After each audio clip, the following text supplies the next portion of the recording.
My name is Wendy Tyree, and I am a radiologic technologist for Central Virginia Family Physicians. I've actually wanted to be an X-ray tech since 8th grade.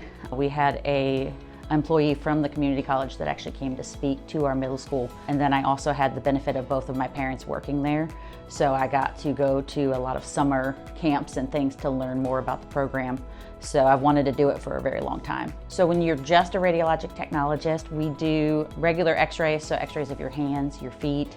Let's say you injure your back, we're gonna x-ray your back. I started this more for the science of it. I loved the way x-rays looked. I'm probably one of the few people that think a x-ray looks as pretty as a black and white picture.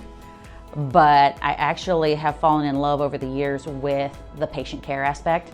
I work in just a family practice, so I get to see some of the same patients when they come back for their visits every year, for their continued bone densities.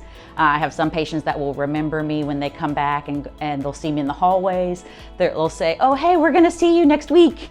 You know, things like that. So I get to really build a relationship with these patients and really feel like I'm caring for them. The training that I did, and that is the initial that you need for it, is at least a 2-year program where you would come out with an associate's degree. The community college here in the area does have a 2-year program, and it goes straight through fall, spring, and summer.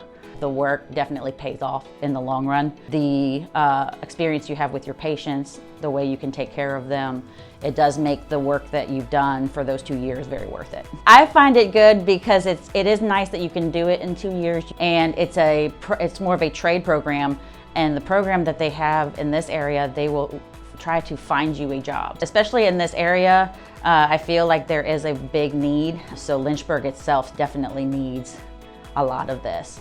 It's very important to patient care.